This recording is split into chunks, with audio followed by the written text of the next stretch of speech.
বন্ধুরা, রোজকার মতো এনটিভির পর্দায় চলে এসেছি, সাথে নিয়ে কুইজ শো জানার আছে বলার আছে। তোমাদের সাথে আছি আমি এশা, এবং আজকের আয়োজনের শুরুতেই তোমাদেরকে জানিয়ে দিব কান চলচ্চিত্র উৎসব সম্পর্কে কিছু তথ্য। ফ্রান্সের কান চলচ্চিত্র উৎসব পৃথিবীর অন্যতম আকর্ষণীয় চলচ্চিত্র উৎসব। 1946 সাল থেকে প্রতি বছর মে মাসে উৎসবটি পালিত হয়ে আসছে। পাম ডিওর পুরস্কারের জন্য 20টি চলচ্চিত্র প্রতিযোগিতা করে এবং এগুলো থিয়েটার লুমিয়েতে প্রদর্শিত হয়। এবছর 17 থেকে 28 মে পর্যন্ত অনুষ্ঠেয় উৎসবের 70তম আসরে এবার স্বল্পদৈর্ঘ্য বিভাগের জন্য বাংলাদেশ থেকে নির্বাচিত হয়েছে মুক্তিযুদ্ধ বিষয়ক চলচ্চিত্র দাগ। ছবিটি নির্মাণ করেছেন জসিম আহমেদ। 1971 সালের মুক্তিযুদ্ধ ও 1975 সালে রাজনীতির পট পরিবর্তনের চিত্র উপস্থাপিত হয়েছে চলচ্চিত্রটিতে। বন্ধুরা, আজকে আমাদের মাঝে উপস্থিত আছেন আবৃত্তি শিল্পী মাহমুদা আক্তার। চলো তার সঙ্গে কথা বলি। কেমন আছেন আপা? খুব ভালো আছি। আপনাকে স্বাগত জানাচ্ছি আমাদের আয়োজনে। ধন্যবাদ এনটিভিকে। তো আবৃত্তির মানুষ, কবিতা নিয়ে কেমন চলছে দিনকাল এখন? হ্যাঁ, ভালোই। আমি নিয়মিতই আবৃত্তি করে থাকি, মঞ্চে বেশি করা হয়, আর আবৃত্তির ক্লাসটা বেশি নেওয়া হয় আর কি। মিডিয়া একটু কম পড়া হচ্ছে। আচ্ছা আচ্ছা। তো এখন বর্তমান ব্যস্ততাটা কি নিয়ে কাটছে? আমি বাংলাদেশ বেতারে নিয়মিত কাজ করছি, এটা একটা। আর সুরের ধারাতে আবৃত্তির ক্লাস নেই। সুরের ধারা, মূল সুরের ধারা ছাড়াও বন্যাদির আরেকটা প্রজেক্ট আছে বস্তিবাসীদের নিয়ে, MFT। ওখানেও 6 বছরের উপর হলো যে ওখানে আবৃত্তি শেখাচ্ছি। এছাড়া ঢাকার বাইরেও যাচ্ছি। আর সেভ দ্য চিলড্রেনের একটা কাজ, সেটা হচ্ছে যে ওরা বাংলা বর্ণমালা, স্বরবর্ণ, ব্যঞ্জন বর্ণের ওরা চাচ্ছে যে সিডি করে, এবং যতগুলো মাধ্যমে সম্ভব আর কি ওগুলো করে শুদ্ধ যে উচ্চারণ সেটা ওরা বাংলাদেশের সবগুলো স্কুলে একটা করে কপি দেবে। তো ওখানে আমার সৌভাগ্য হয়েছে কণ্ঠ দেওয়ার এই কাজটা, এবং ওই কাজটা করার জন্য এটা সঞ্জিদা আপার মাধ্যমে, সঞ্জিদা খাতুন। তো ওই কাজটা করতে গিয়ে সেভ দ্য চিলড্রেনের আরও কিছু কাজের সাথে জড়িত হয়ে গিয়েছে। ওদের যে রিড প্রজেক্ট আছে, যে বিভিন্ন জায়গায় গিয়ে শিশুদেরকে পাঠ করতে শেখানো, গল্প উপস্থাপন কিভাবে করতে হবে, গল্প কিভাবে বলতে হবে, এগুলো করা। ওদের যে ডিজিটালাইজড কিছু গল্প যেগুলো ওরা ইয়ে করে, অডিও আবার ভিডিও, কখনো কখনো অডিও কখনো ভিডিও আকারে সেগুলো ওরা বিভিন্ন জায়গায় পৌঁছে দেয়।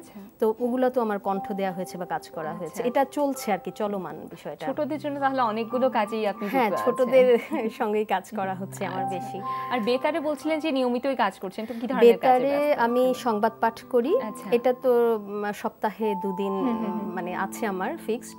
এছাড়াও প্রক্সি নিউজ পড়তে অনেক সময় যেতে হয়।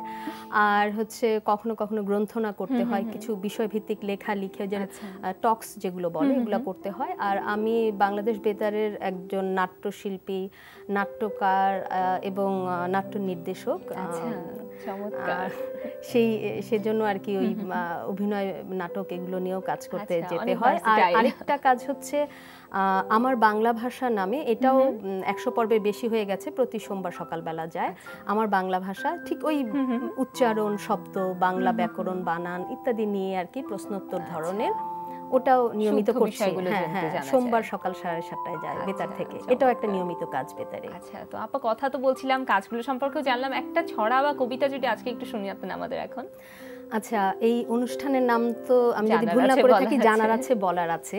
তো আমার এটা এখানে এসে এটা শুনে মনে হলো যে নীরেন্দ্রনাথ চক্রবর্তী শব্দকোষ নামে একটা ছড়া আছে, সেটা আমি বোধহয় শোনাতেই পারি। দিরেফ মানে ভোমরা, কেউ জানে? শব্দকোষে রয়েছে এই মানে। দিরদ যদি ছোঁড়েন তার লাথি, মরবি তবে, কেননা তিনি হাতি। দীপিন নাকি বড্ড বেশি রাগ, তা তো হবেই, সেই তো চিতাবাঘ। হরযক্ষের অর্থ জানো?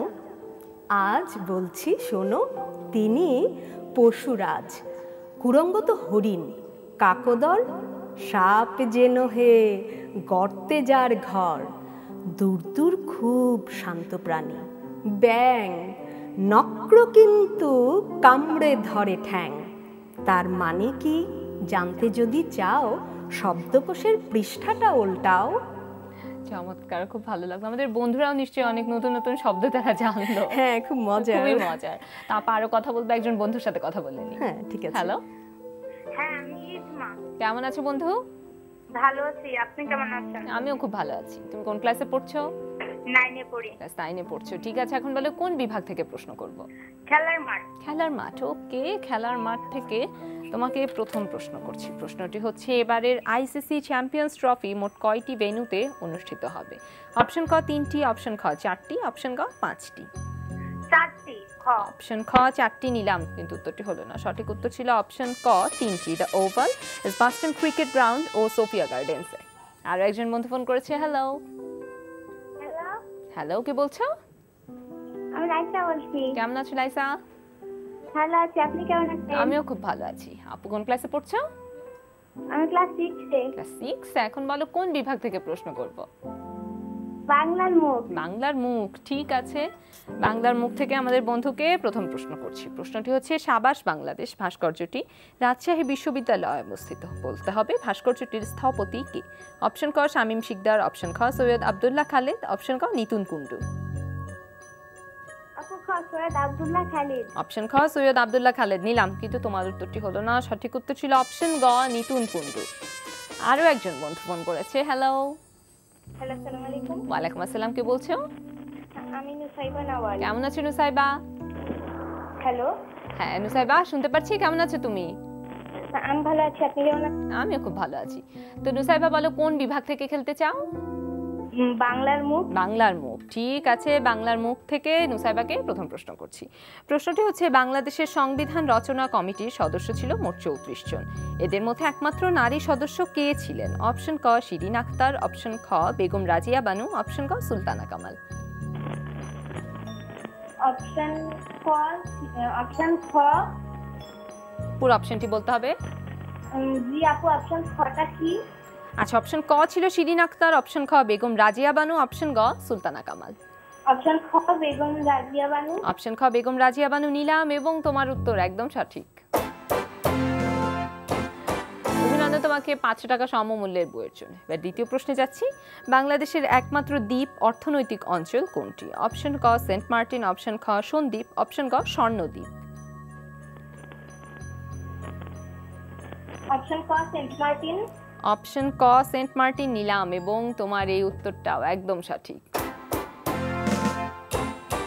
অভিনন্দন তোমাকে আরো 500 টাকা সমমূল্যের বইয়ের জন্য। এর পরের প্রশ্নে যাব। না আপু, আর ঠিক আছে বন্ধুরা, সেই সাথে আজকের মতো বাংলার মুখ বিভাগটি তোমাদের সাথে আছি আমি এশা, এবং কথা হচ্ছিল আমাদের আজকের অতিথি আবৃত্তি শিল্পী মাহমুদা আখতারের সঙ্গে। তারপর আমরা কথা বলছিলাম আপনার সাথে, চমৎকার ছড়াও শুনলাম নীরেন্দ্রনাথ চক্রবর্তীর।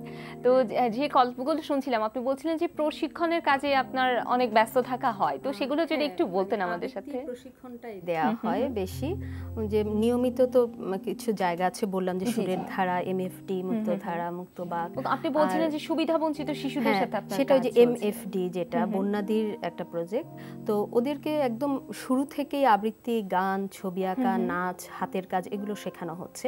তো আমি যেটা করি যে ওদের ছড়া, কবিতা, গল্প, ফিচার, চিঠি এগুলো করাই এবং পাঠও করাই। ওরা যখন ইয়ার এন্ডিং প্রোগ্রামটা করে তখন প্রত্যেক বছরই পাঠ রাখা হয়, গল্প বলাও রাখা হয় আবৃত্তির পাশাপাশি, এগুলো করিয়ে থাকি। এগুলোর প্রতি তাদের আগ্রহটা কেমন? খুবই বেশি। এবং ওরা যেমন বিভিন্ন জায়গায় কাজও করেছে, এই নির্দিষ্ট কাজটা ছাড়াও আমি নিজেই, যেমন ইউনিসেফের যে মিনা, যে বাংলাদেশ বেতার থেকে সরাসরি প্রচারিত হয়, ওখানে এই এমএফডির অনেকগুলো শিশুকে বিভিন্ন বার আর কি দুজন দুজন করে আমি সুযোগ করে দিয়েছি ওদেরকে, এবং ওরা ওখানে আবৃত্তি করেছে, গান গেয়েছে, ওরা অভিনয়ও করে। শ্রুতি অভিনয়, মঞ্চ অভিনয় সবকিছুই করে। চমৎকার, এটা খুবই ভালো, কারণ তাদের মানসিক বিকাশ এগুলো অনেক সাহায্য করছে। এবং ঢাকার বাইরেও যাওয়াও হয়। এছাড়াও আরো একটা যেটা হয় যে অনেকে হয়তো ফোনের মাধ্যমে জিজ্ঞাসা করে, যে রেকর্ড করে নিল, ফোন করে আমার কাছ থেকে, যে আপু এই আবৃত্তিটা সামনে আমাকে করতে হবে বা প্রতিযোগিতায় আছে, সেটা নির্মাণ কিভাবে? হ্যাঁ, সেটা তো আমি হয়তো ফোনে বললাম, ওরা রেকর্ড করে নিল, তারপরে আবার সেটা আবৃত্তি করে পুরস্কার পেয়ে আবার আমাকে জানায়। তখন খুব ভালোই লাগে যে এরকম আর কি। তো আপনার এবার অ্যালবামের প্রসঙ্গে একটু আসি। তো আপনার কাছ থেকে আমরা একটি মাত্র সোলো অ্যালবাম পেয়েছি, তো আর নতুন কোনো কাজ কেন করছেন না? এই সোলো অ্যালবামটাও আসলে যেটা করা হয়েছে, আমি বলেছি যে আমি ঢাকার বাইরে যাই নিয়মিত, তো এটা পাবলিশ করেছি 2012-তে। আচ্ছা, তো যেটা হয়েছিল যে ঢাকার বাইরে যখন আমি যাই তখন দেখা যায় যে আমার চাইতে যারা আমাকে নিয়ে গেছে তাদের তাড়াটা বেশি থাকে, যে কত তাড়াতাড়ি আমি ক্লাস শেষ করে আবার ফিরতি বাসে বা ট্রেনে তুলে দেবে। তো ওই সময় হয়তো আমি ভেবে গেলাম যে আমি এটা করাবো, এই ছড়াটা করাবো, এই পাঠটা করাবো, এবং প্রসঙ্গক্রমে আমি একটু বলি, আমার কাছে যেটা মনে হয় যে পাঠে অনেকে অনেক পিছিয়ে আছে বা দুর্বল। হ্যাঁ, তো আমি সবসময় আবৃত্তির ক্লাস নিতে গেলে সবসময় পাঠের ক্লাসটাও সঙ্গে নিই।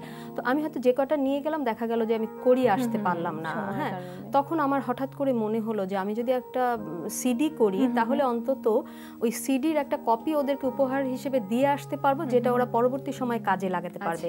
ওই ভাবনার জায়গা থেকেই কখনো রং কখনো সুর এই সিডিটা করা। পরবর্তী সময়ে ইকবাল খোরশেদ জাফর ভাইয়ের সঙ্গে বনলতা সেন এটা করা হয়েছে, আরো 5-6টা করা হয়েছে, কিন্তু সেগুলো হচ্ছে এতই তাৎক্ষণিকভাবে ডেকে নিয়ে করানো যে আমার ঠিক মনে নেই। আচ্ছা, তারপর এই ফাঁকে কি আরেকটা কোনো ছড়া বা কবিতা শুনতে পারি আজকে? আচ্ছা, আমি বনফুলের ছোট গল্প থেকে নিম গাছটা একটু শোনাতে চাচ্ছি। আগেরটা তো একটু চটুল হলো, এবার একটু সিরিয়াস একটা করি। ঠিক আছে।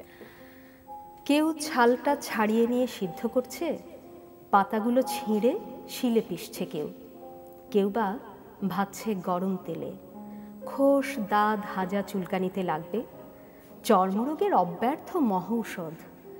কচি পাতাগুলো খায় অনেকে এমনি কাঁচাই, কিংবা ভেজে বেগুন সহযোগে।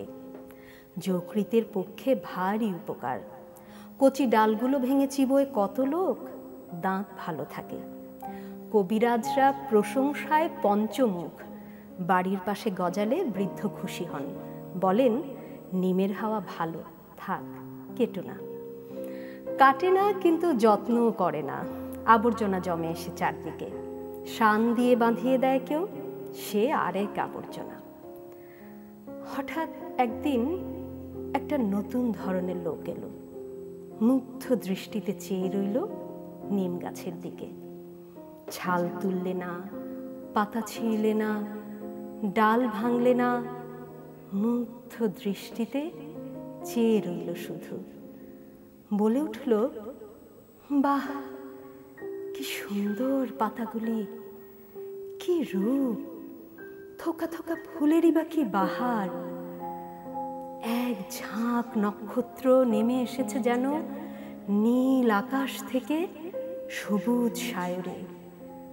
বাহ, খানিকক্ষণ চেয়ে থেকে চলে গেল।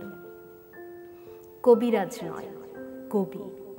নিম গাছটার ইচ্ছা করতে লাগলো লোকটার সঙ্গে চলে যায়, কিন্তু পারলে না। মাটির ভিতরে শিকড় অনেক দূরে চলে গেছে। বাড়ির পিছনে আবর্জনার স্তূপের মধ্যেই দাঁড়িয়ে রইল সে।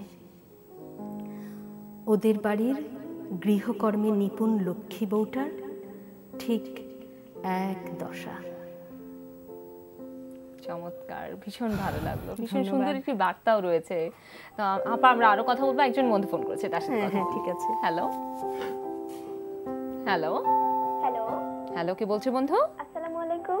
ওয়ালাইকুম আসসালাম, কে বলছো? জি, আমি নুবা। নুবা, কেমন আছো? জি, ভালো আছি। নুবা কোন ক্লাসে পড়ছো? 6। ঠিক আছে, এখন বলো কোন বিভাগ থেকে খেলতে চাও? কি কি বিভাগ আছে? বিভাগগুলো রয়েছে এভরিডে ইংলিশ, আন্তর্জাতিক সংস্থা, গুণীজনের বাণী, খেলার মাঠ। বাংলার মুখ। বাংলার মুখ তো শেষ হয়ে গেছে আজকের মতো। তাহলে আন্তর্জাতিক সংস্থা। আন্তর্জাতিক সংস্থা, ঠিক আছে। আন্তর্জাতিক সংস্থা থেকে আমাদের নুবাকে প্রথম প্রশ্ন করছি। প্রশ্নটি হচ্ছে, কোন সংস্থা বিশ্ব ঐতিহ্য এলাকা বা ওয়ার্ল্ড হেরিটেজ সাইট ঘোষণা করে? অপশন ক ইউনেস্কো, অপশন খ ইউএনডিপি, অপশন গ ইউএসএআইডি। ইউনেস্কো। অপশন ক ইউনেস্কো। জি, ঠিক আছে, নিলাম, এবং তোমার উত্তর একদম সঠিক। অভিনন্দন তোমাকে 500 টাকা সমমূল্যের বইয়ের জন্য। এবার দ্বিতীয় প্রশ্নে যাচ্ছি। প্রশ্নটি হচ্ছে, ইউনেস্কো এর বর্তমান সদস্য দেশ কয়টি? অপশন ক 193টি, অপশন খ 194টি, অপশন ক 195টি। 194টি। আরেকবার বলতে হবে। 194টি। 194টি। নিলাম, কিন্তু উত্তরটি হলো না। সঠিক উত্তর ছিল অপশন গ 195টি। তোমাদের সাথে আছি আমি এশা এবং কথা হচ্ছিল আমাদের আজকের অতিথি আবৃত্তি শিল্পী মাহমুদা আক্তারের সঙ্গে। আমরা আর কথা বলবো, তবে একজন বন্ধু ফোন করেছে ছবির গ্যালারি খেলার জন্য, তার সঙ্গে কথা বলে নিই। হ্যালো। হ্যালো আপু, আসসালামু আলাইকুম। ওয়ালাইকুম আসসালাম, কে বলছো? আমি মির্জা রিজওয়ান আলম, মাদারীপুর থেকে বলছি। কেমন আছো বন্ধু তুমি? ভালো আছি। বন্ধু কোন ক্লাসে পড়ছো? আমি ক্লাস 7 এ পড়ি। ক্লাস 7 এ পড়ছো, ঠিক আছে। স্ক্রিনে দেখানো ছবিটি দেখো আর আমার প্রশ্নের উত্তর দাও, কারণ থাকছে এখন ছবির গ্যালারি। প্রশ্নটি হচ্ছে, ছবির এই নারী টেনিস তারকার নাম বলো। অপশন ক লুসি সাফারোভার, অপশন খ সিমনা হালেপ, অপশন গ এলিনা ভেসনিনা।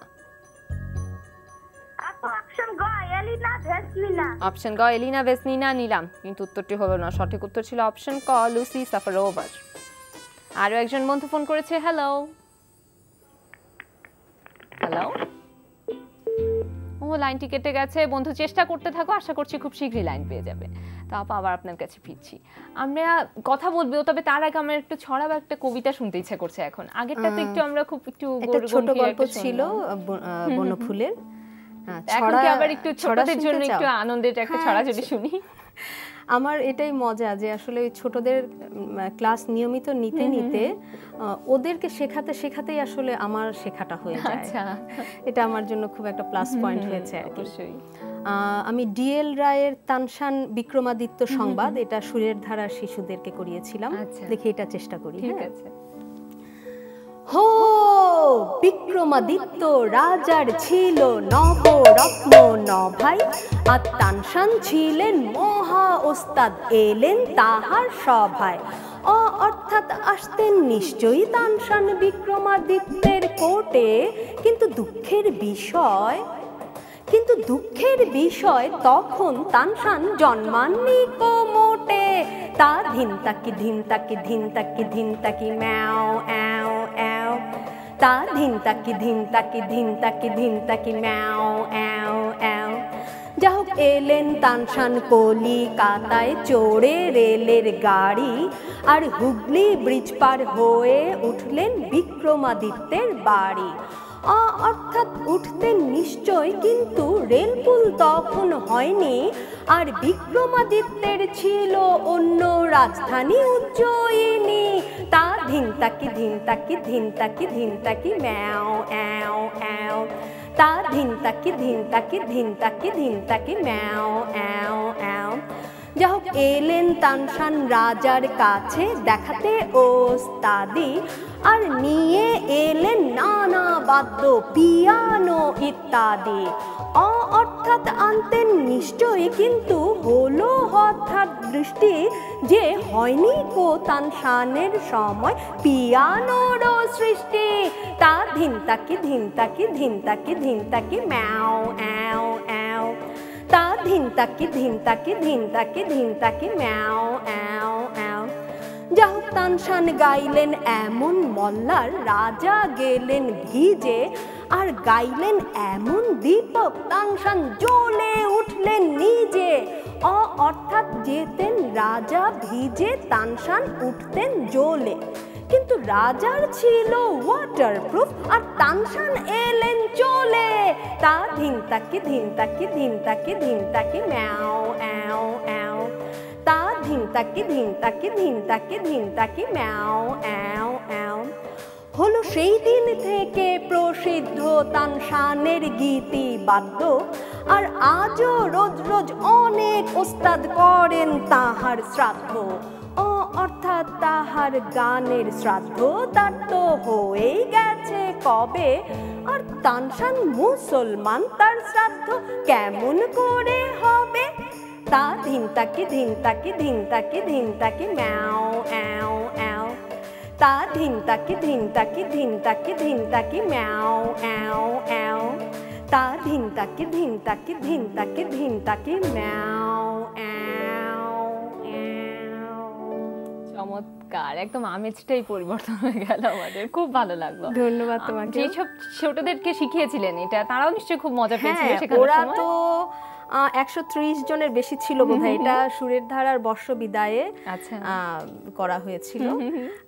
ওরা অনেকগুলো শিশু, এবং আমার খুব মজা লেগেছিল যে ওদের নাচের শিশুরাও কিভাবে যেন বোধহয় তালের মজাতে যারা নাচের জন্য নির্ধারিত ছিল তারাও দেখি যখন ফাইনালি এটা হচ্ছে চীন মৈত্রী সম্মেলন কেন্দ্রে, তখন দেখি ওরাও করছে, মানে ওদেরও মুখস্থ হয়ে গেছে শুনে শুনে।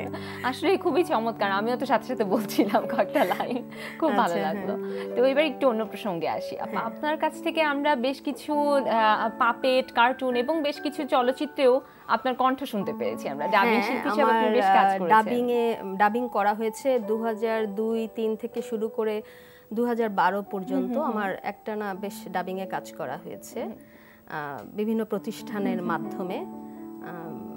তো তখন ওই ডাবিং করতে গিয়ে যেটা হয়েছে যে কার্টুনের কণ্ঠ দেওয়া হয়েছে কার্টুন চরিত্রে, তারপর মুস্তাফা মনোয়ার স্যারের সঙ্গে ইয়েতে কাজ করা হয়েছে ওই যে মনের কথা, বিটিভির যে মনের কথা, পারুলের যে পারুলের যে কণ্ঠ দিত ওই মেয়েটা সপরিবারে কানাডায় সেটেলড হয়ে গেল।